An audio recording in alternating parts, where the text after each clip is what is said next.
परम पूज्य गुरुदेव एवं परम वंदनीय माता जी के सूक्ष्म संरक्षण में परम कारुणिक अखिल विश्व ब्रह्मांड नायक परम पिता परमेश्वर के प्रत्यक्ष सानिध्य में आज सप्ताह ज्ञान यज्ञ के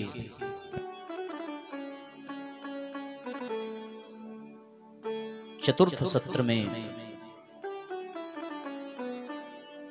व्यासपीठ के समक्ष उपस्थित शक्ति स्वरूपा माताओं बहनों, देवतुल्य आत्मीय बंधुओं, विज्ञान के माध्यम से वर्तमान में और भविष्य में भी आज के इस व्यासपीठ के संदेश को सुनने वाले सभी सत्संग प्रेमी भाई बहन, मंच पर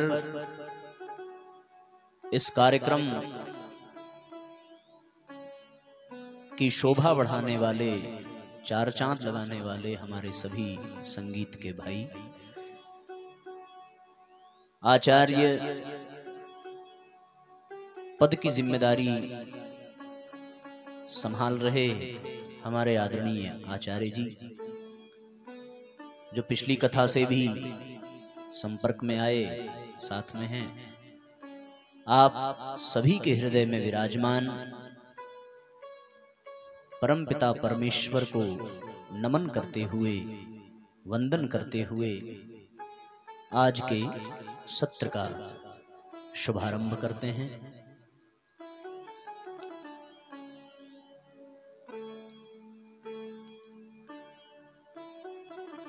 बड़े सौभाग्य का विषय है कि आज तीन पर्व एक साथ मनाने का हम सबको अवसर मिल रहा है। आज गणतंत्र दिवस भी है, आज बसंत पर्व भी है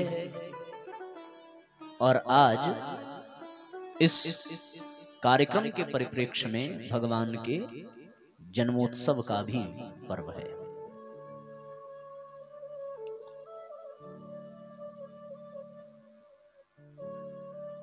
बड़ी सुंदर बात है।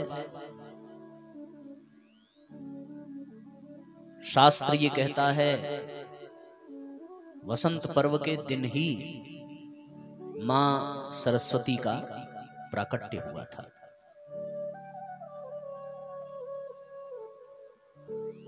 और सरस्वती ज्ञान का, सौंदर्य का, कला का परिचायक है। मां सरस्वती की कृपा से ही वाणी से स्वर निकलते हैं। संसार का सौंदर्य भी, समस्त सौंदर्य एवं समस्त कला की अधिष्ठात्री मां सरस्वती है। दार्शनिक दृष्टि से, तत्व दृष्टि से देखने पर मां सरस्वती ही ज्ञान का प्रतीक है। संगीत के माध्यम से, नृत्य के माध्यम से, अभिनव के माध्यम से अथवा किसी भी प्रकार के कला का जो कुछ भी प्रदर्शन है वो केवल और केवल मां सरस्वती की कृपा से ही संभव होता है।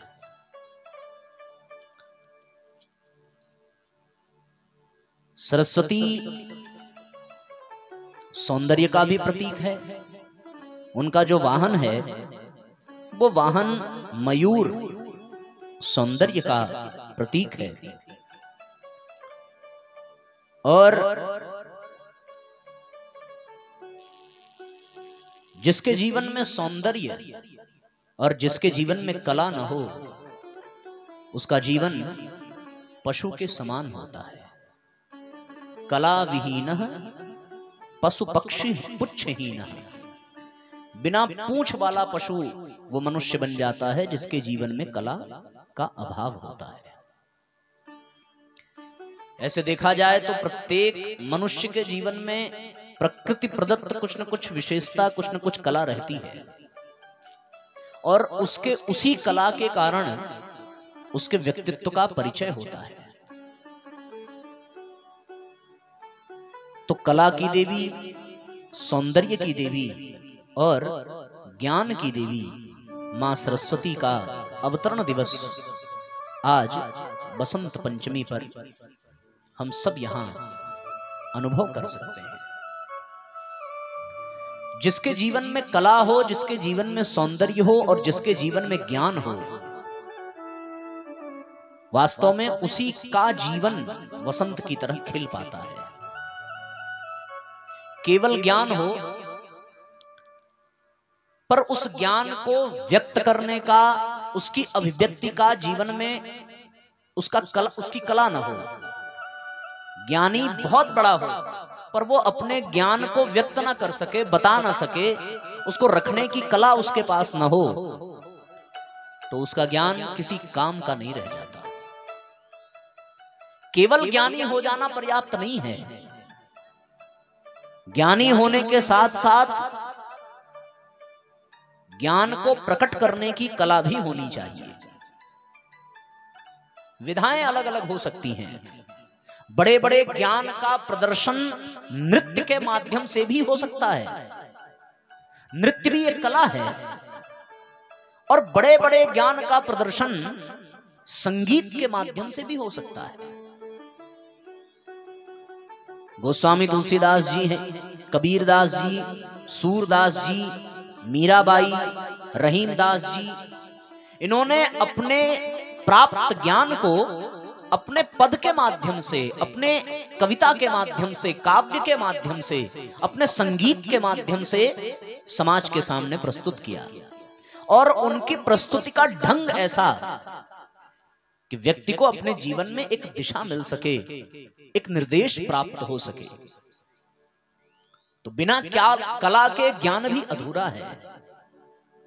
और उस कला में सौंदर्य होना चाहिए, फुहड़ता नहीं होनी चाहिए, अश्लीलता भी नहीं होनी चाहिए। अश्लीलता का, फुहड़ता का संपुट जिस कला में लग गया, वो कला समाज के लिए अभिशाप है। उस कला से केवल पतन होता है। यद्यपि उस कला में भी ज्ञान का प्रयोग है, व्यक्ति ज्ञान के कारण ही उस कला में पारंगत हो पाता है, पर यदि उस कला में सौंदर्य की बजाय फुहड़ता जुड़ जाए, उस कला में सौंदर्य के बजाय यदि अश्लीलता जुड़ जाए, तो वो कला समाज के पतन का कारण बनती है। आज हमारे समाज की वर्तमान स्थिति जो है वो बड़ी चिंतनीय है, और चिंतनीय ही नहीं, बड़ी निंदनीय भी है। विचारणीय तो है ही, पर निंदा भी करनी चाहिए, क्योंकि आज हमारा समाज अपने कला के आदर्श को, अपने कला की मर्यादा को खोता जा रहा है, कला के उद्देश्य को खोता जा रहा है।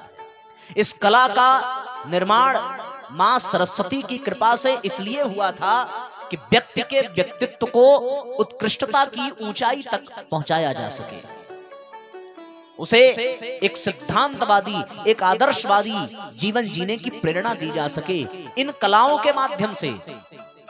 पर इन कलाओं में जब से फुहड़ता जुड़ी, जब से अश्लीलता जुड़ी, तब से ये कला समाज के पतन का कारण बन गई। जबकि संगीत, नृत्य जो अभिनव हैं, वो सब के सब केवल और केवल बिना प्रवचन के मनुष्य के मन मस्तिष्क को उद्वेलित करने के लिए, आंदोलित करने के लिए, दिशा देने के लिए प्रयोग किए जाते थे। हमारे यहां संगीत का एक अलग वेद है, साम वेद संगीत शास्त्र का एक अलग शास्त्र है। और उस संगीत को माध्यम इसलिए बनाया गया कि संगीत के माध्यम से व्यक्ति के भीतर की भावनाओं को उभारा जा सके और उभरी हुई भावनाओं को सही दिशा में लगाया जा सके। तो फिर भाव संवेदना से संपन्न व्यक्ति समाज के लिए कल्याणकारी सिद्ध होता है। और संगीत का संबंध संवेदना से है, संगीत का संबंध भावना से है, संगीत का संबंध अंतःकरण से है। यदि वास्तव में संगीत में सौंदर्य हो तो वो संगीत अंतःकरण को स्पर्श करता है। व्यक्ति जब बहुत भाव विवल हो जाता है तो वो अपनी भावनाओं को जिस राग रागिनी में व्यक्त करता है वही संगीत बन जाता है। लेकिन ये संगीत सौंदर्य से जुड़ा होना चाहिए।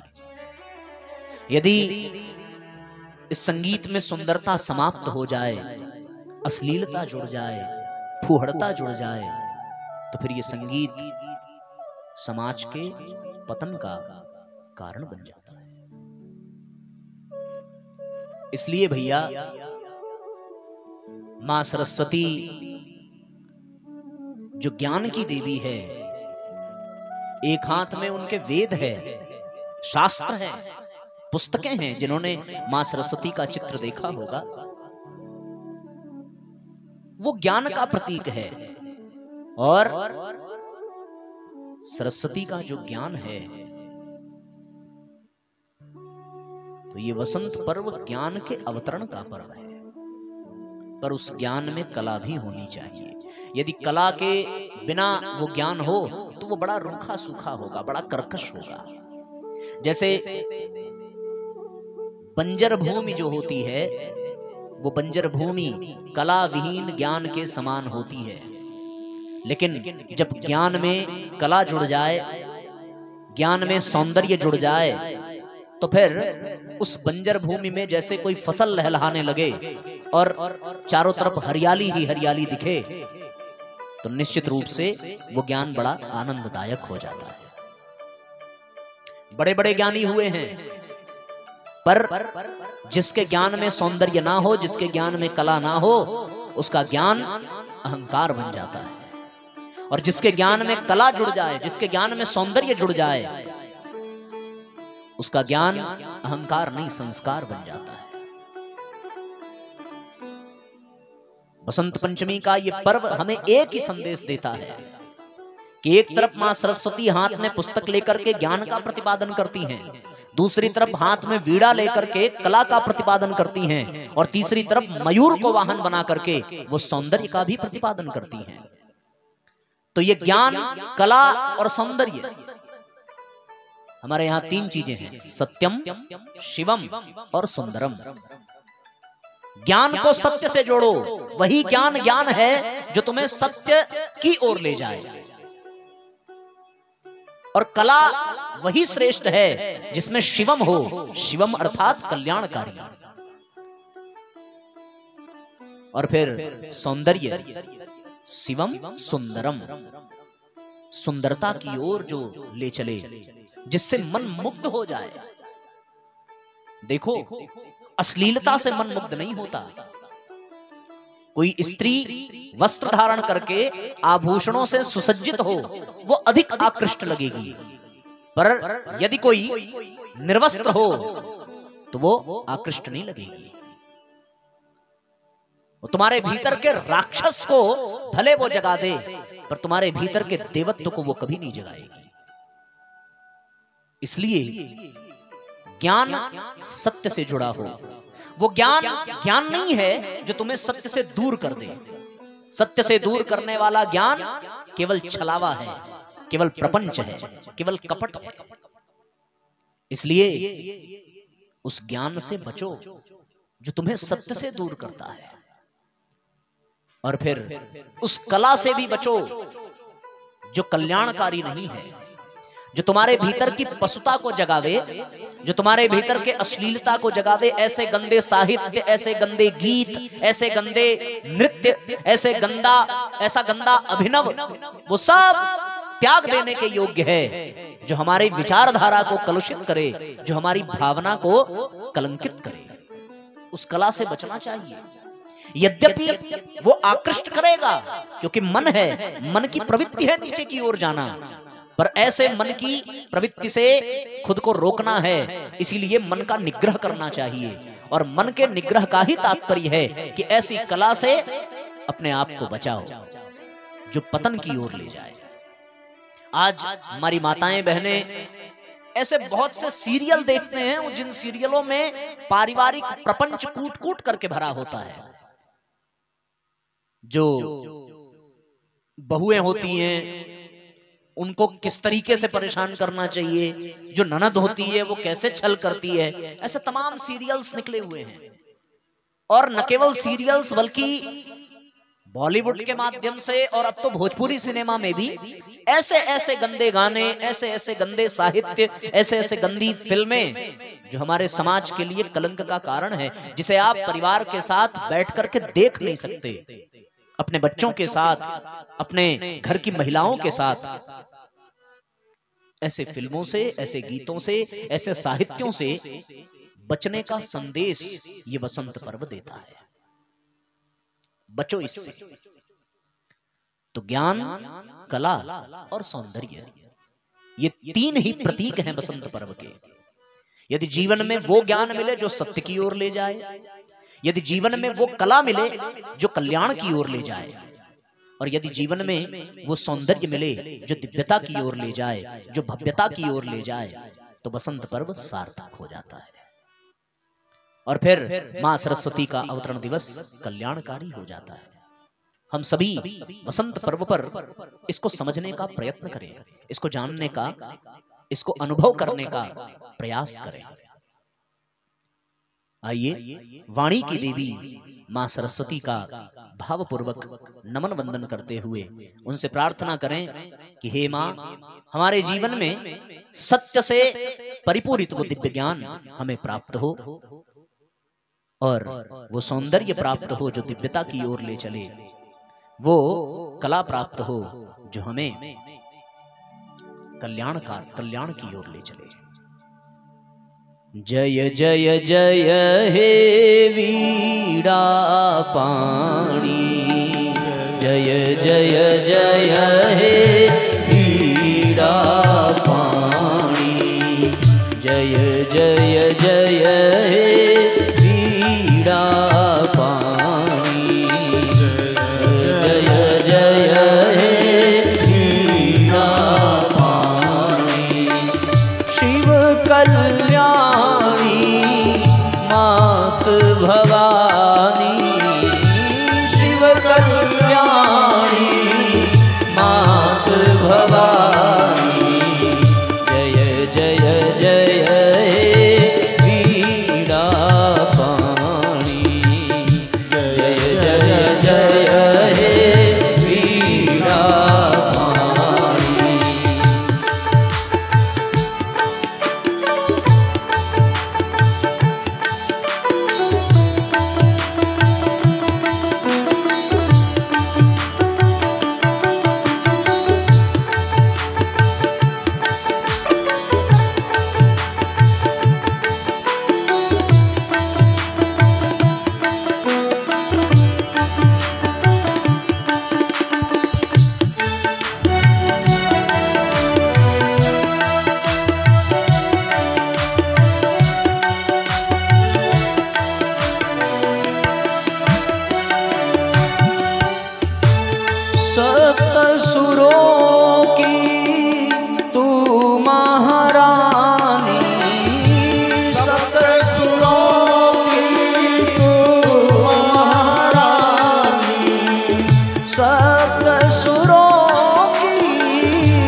साथ तालियां बजाते हुए भावपूर्वक मां सरस्वती का ध्यान करें और उनसे प्रार्थना करें।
सरस्वती मैया की जय। तो सरस्वती ज्ञान का, सरस्वती कला का और सरस्वती सौंदर्य का प्रतीक है। हमारा ये भारत देश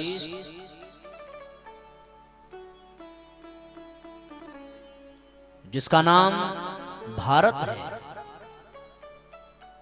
भा यानी भास्कर, भास्कर मतलब सूर्य, सूर्य यानी प्रकाश, सूर्य यानी तेज, और ज्ञान को भी प्रकाश कहते हैं। भारत यानी भा में रत रहने वाला, भा यानी प्रकाश, प्रकाश यानी ज्ञान, ज्ञान में निरत रहने वाला, प्रकाश में रत रहने वाला जो अपना ये देश है वो भारत है, जिसका आज हम सब ने गणतंत्र दिवस के रूप में मंगलाचरण किया है। भारत देश कोई जमीन का टुकड़ा नहीं है, कोई भूभाग मात्र नहीं है। ये भारत वो देश है जहां का निवासी जाने अथवा अनजाने उस प्रकाश की ही आराधना करता है, उस ज्ञान की ही आराधना करता है, जिसके प्रतीक के रूप में हमने अभी मां सरस्वती की चरण वंदना की। जाने अथवा अनजाने में जो जानबूझ करके करता है वो स्वाध्याय करता है, वो सत्संग करता है, और कुछ ऐसे भी हैं जो ज्ञान की साधना आराधना अनजाने में करते हैं। अब ज्ञान का, कर्म का, भक्ति का जो प्रतीक है, प्रकाश का जो परिचायक है वो सूर्य ही है। और हमारे यहाँ ये परंपरा रही है कि स्नान के पश्चात प्रत्येक व्यक्ति एक लोटा जल अवश्य सूर्य को अर्पित करता है। तुम गंगा में भी स्नान करने जाओ तो वहां भी हम अपने भावांजलि को भगवान के समक्ष एक अंजलि भर करके जल अर्पित करते हैं। ये प्रकाश का ही पूजन है, ये ज्ञान का ही पूजन है। हमारा ये देश बीच में कुछ ऐसी काल अवधि आई जिसके कारण मुगलों का, यवनों का साम्राज्य हुआ और हम अपने स्वतंत्रता को खो बैठे। हम अपनी संस्कृति को परतंत्रता की बेड़ी में जकड़े हुए अनुभव करने लगे, लेकिन वो समय अब बीत गया। अब हम फिर से अपनी स्वतंत्रता को प्राप्त कर चुके हैं।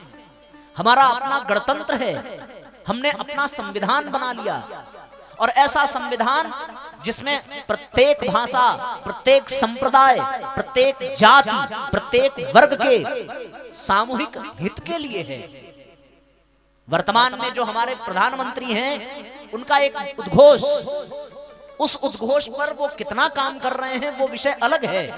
वो विषय जो है मतभेद का हो सकता है, पर एक उद्घोष उनका कि सबका साथ, सबका विकास, सबका विश्वास और सबका प्रयास।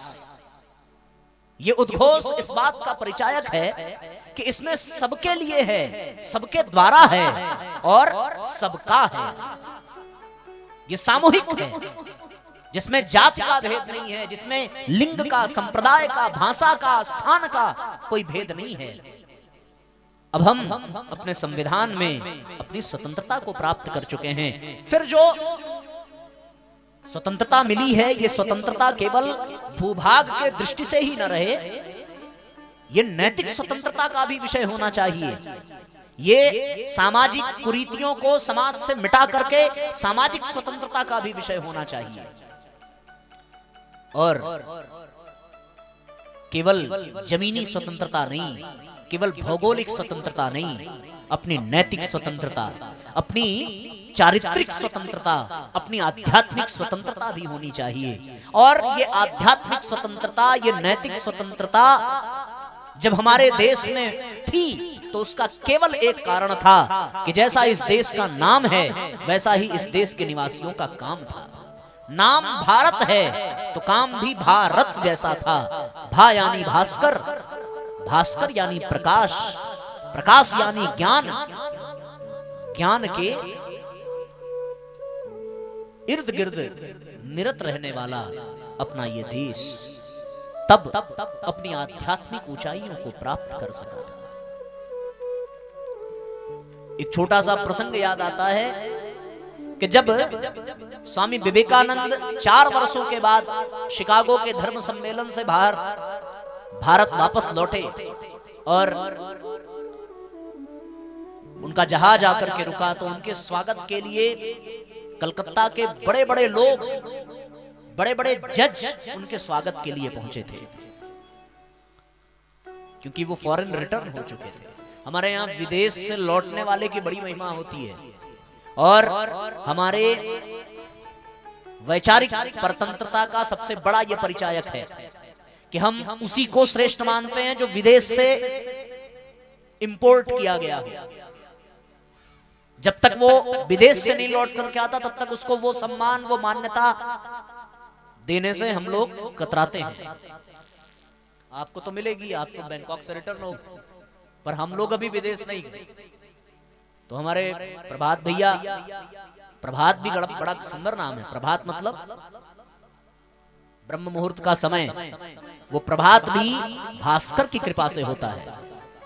तो भगवान भास्कर की कृपा है इनके ऊपर, और भास्कर की कृपा है तो ज्ञान की कृपा है, और ज्ञान के साथ साथ इनके पास कला और सौंदर्य भी है।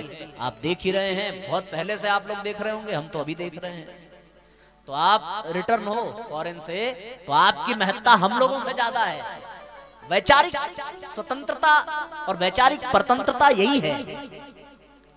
तो जब स्वामी विवेकानंद वापस लौट करके आए तो यहाँ के पत्रकारों ने उनसे प्रश्न पूछा कि आप तो 4 साल विदेश में रहे और आपके माध्यम से विदेशियों को वेदांत के, गीता के, ब्रह्मवाक्य के, दर्शन के लाभ प्राप्त होते रहे, पर इन दिनों आपको क्या लाभ हुआ? आप तो 4 वर्ष अपने देश से दूर रहे। स्वामी विवेकानंद ने एक बड़ा सुंदर वाक्य कहा। उन्होंने कहा कि सबसे ज्यादा फायदा हमें ही हुआ है, और सबसे ज्यादा फायदा हमें इसलिए हुआ है क्योंकि जिन बातों को मैं केवल अंधविश्वास के आधार पर मान लेता था, अब उन बातों को मैं अनुभव के आधार पर मानता हूं।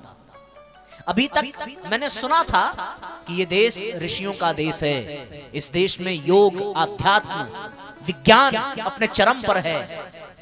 ये केवल अंधविश्वास की बातें थी कि भारत माता हम सब के लिए पूजनीय है, वंदनीय है, पर इस देश में कुछ ऐसा अनुभव नहीं हुआ था। लेकिन जब विदेश गया और विदेश के परंपराओं को देखा, उनकी सभ्यताओं को देखा, उनके कल्चर को देखा, उनके रीति रिवाजों को देखा, तब ये एहसास हुआ कि वास्तव में पूरे विश्व में यदि कोई सर्वश्रेष्ठ राष्ट्र है, यदि कोई जगत गुरु बनने का अधिकार रखता है, तो वो केवल और केवल भारत रखता है। उसके सिवा और कोई राष्ट्र ये अधिकार कभी नहीं रखता।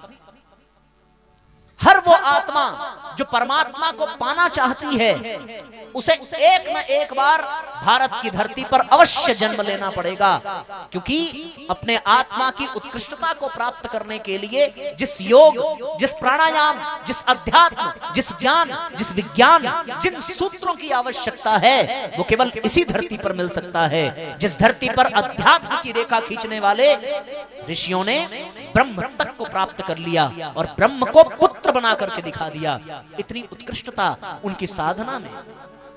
यदि वो काव्य के जगत में अपने कदम रखते हैं तो इस देश के निवासी सूर तुलसी जैसे महान कवि होते हैं, कबीर मीराबाई जैसे महान कवि होते हैं।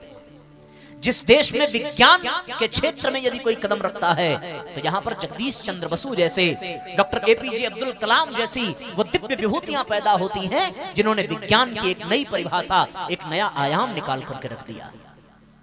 जब कोई भक्ति के क्षेत्र में कदम बढ़ाता है इस देश का निवासी, तो उम्र की दृष्टि से भले वो ध्रुव और प्रहलाद जैसा हो, पर परमात्मा को धरती पर उतरने पर विवश कर देता है। ऐसा ये देश है, ऐसा ये राष्ट्र है। और ये सब तब संभव था जब इस देश में ज्ञान, इस देश में कला और इस देश में सौंदर्य की उपासना होती थी। अब वो फिर से समय आ गया है। यदि हमें अपने देश को जगत गुरु बनाना है, यदि भारत को पुनर्जागरण की स्थिति में लाना है, तो ये तभी संभव है भैया जब हम ज्ञान, कला और सौंदर्य की उपासना करें। जब तक ये उपासना हुई, जब तक हम ज्ञान के पुजारी बने रहे, तब तक ये देश में वो गीत गूंजता रहा। कौन सा? जहां डाल डाल पर सोने की चिड़िया करती है बसेरा, वो भारत देश है मेरा, वो भारत देश है मेरा। जहाँ डाल डाल पर सोने की चिड़िया करती है बसेरा, वो भारत देश है मेरा, वो भारत देश है मेरा। जहाँ सत्य अहिंसा और धर्म का पग पग लगता डेरा। वो भारत देश है मेरा, वो भारत देश है मेरा। जहाँ डाल डाल पर सोने की चिड़िया करती है बसेरा। वो भारत देश है मेरा, वो भारत देश है मेरा। जय भारती जय भारती जय भारती जय भारती। दोनों हाथ से एक साथ तालियां बजाते हुए भावपूर्वक दोहराइए।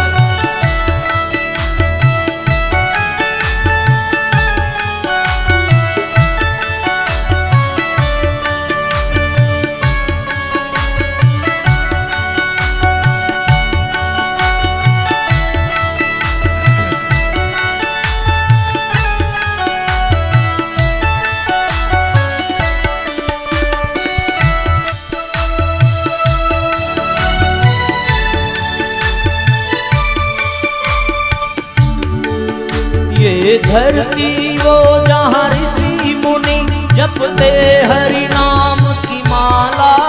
हरि ओम हरि ओम हरि ओम हरि ओम। यहाँ हर बालक एक मोहन है और राधा एक बाला, और राधा एक बाला। यहाँ सूरज सबसे पहले आकर डाले अपना डेरा। वो भारत देश है मेरा, वो भारत देश है मेरा। यहाँ डाल डाल पर सोने की चिड़िया करती है बसेरा। वो भारत देश है मेरा, वो भारत देश है मेरा। जय भारती जय भारती जय भारती जय भारती।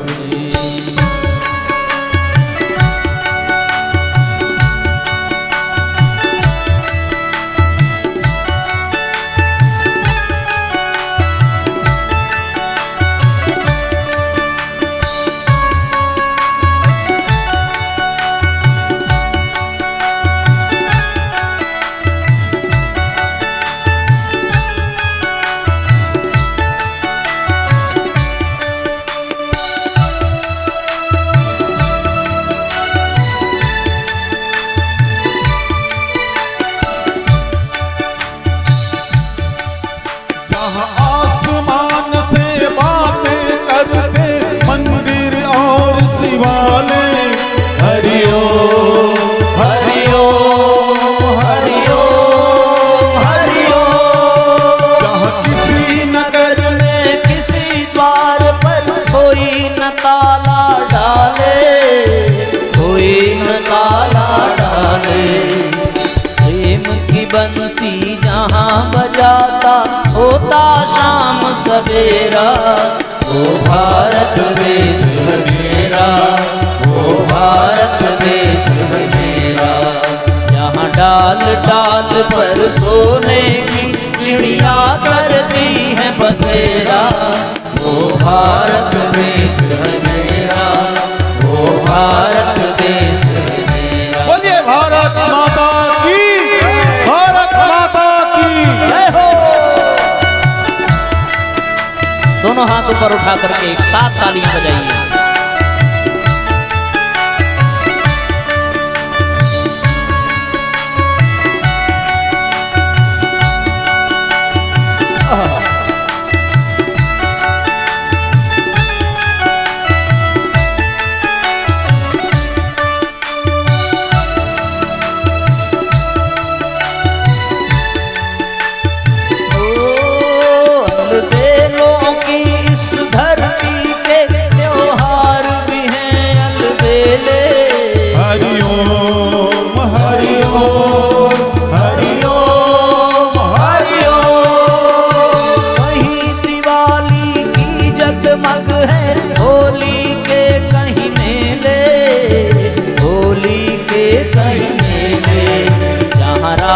रंग और हंसी खुशी का चारों मेरा, वो भारत देश है मेरा, वो भारत देश है मेरा। जहाँ डाल डाल पर सोने की चिड़िया करती है बसेरा, वो भारत देश है मेरा, वो भारत देश है मेरा। जहाँ गंगा यमुना कृष्ण और कावेरी बहते जाए, हरिओ हरिओ हरिओ हरिओ। जहाँ उत्तर दक्षिण पूरब पश्चिम को अमृत पिलवाए, ये अमृत पिलवाए। ये वो दो फल फूल उगाए, केसर कहीं बिखेरा, वो भारत देश है मेरा, वो भारत देश है मेरा। यहाँ डाल डाल पर सोने की चिड़िया करती है बसेरा, वो भारत देश है मेरा, वो भारत देश है मेरा। जहाँ सत्य अहिंसा और धर्म का पग पग लगता डेरा, वो भारत देश है मेरा, वो भारत देश है मेरा, वो भारत देश है मेरा, वो भारत देश है मेरा। बोलो भारत माता की जय, भारत माता की जय, भारत माता की जय। भारतीय संस्कृति की, जय हो। भारतीय संस्कृति की जय हो। नमः पार्वती पतये, हर हर महादेव।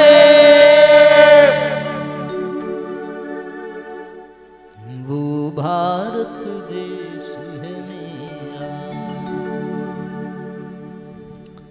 तो भैया आप सबको बसंत पंचमी की बधाई, आप सबको गणतंत्र दिवस की बधाई।